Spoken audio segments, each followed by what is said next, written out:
Your family, your health, our passion. This is Family Practice with Dr. Jeffrey Fox, sponsored by Family Practice Associates of Lexington, PSC. Visit us at fpalex.com and like us on Facebook. Welcome back. My next guest is Dr. Muhammad Ahmad, who is an interventional cardiologist with Baptist Health. Welcome. Thank you for having me. Well, now we've talked about non-cardiac chest pain, so now the ball's in your court. If it's not non-cardiac, we worry about the heart. So what's some red flags or reasons that we really might be concerned this could be cardiac? So first thing, as you said, is chest pain. You have to make sure that it is not related to your heart.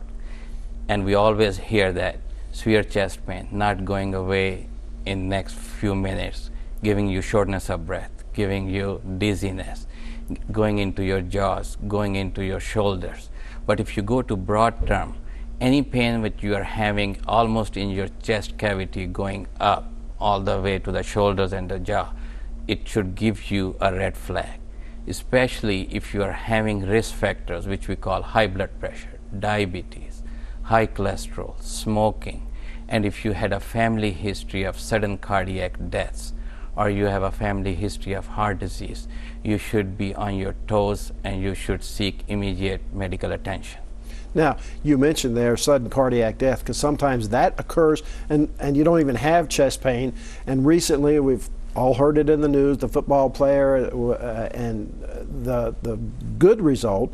But tell us what sudden cardiac death, and explain it a little bit to us. Sudden cardiac death, if you look back for a long period of time, that is what we have been trying to figure it out, how to prevent it. Sudden cardiac death usually happens without symptoms or in your sleep, or we recently saw it when you get sudden chest injury directly to your heart and your heart goes into the rhythm that is not compatible with life.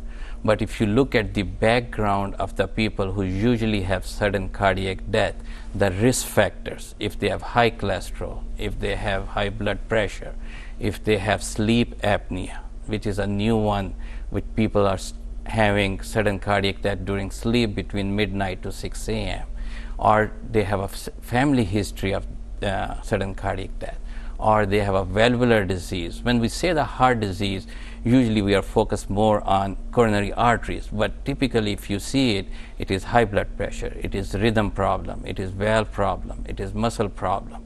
So all those things we should be look out for when we are trying to prevent sudden cardiac death or to get the treatment for all those conditions. Well, so somebody has chest pain and they are paying attention, they end up in the emergency room and they end up in your office. As an interventional cardiologist, what might happen? What might you do? Usually when you have chest pain, you should go to emergency room. And the first thing you usually have it is EKG. And EKG usually tells you right away if you're having what we call ST segment elevation MI, that you're having a heart attack. You don't need to have any other test. Or if you're not having EKG changes that are clear cut, you can have blood work which you can get within the ER within next 15 to 20 minutes. But that's when the actual process starts. You get to get the treatment right away. We take the patients right away to the heart catheterization lab, which is 24/7. Staff is always there, and we try to open the artery that is blocked and put a small stent and establish the flow. By establishing flow as quick as we can do it, because every minute's count and your heart muscle is at a risk of not only becoming scar and death, it also increases the risk what you are calling about sudden cardiac death.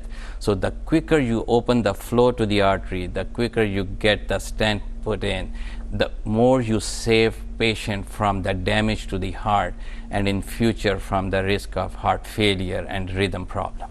And that's what you do, basically. And that's what we do. And that's what we live on, because that's the most important part of prevention of the sudden cardiac death, prevention of weak heart, prevention to have the patient having decreased heart function and live with heart failure.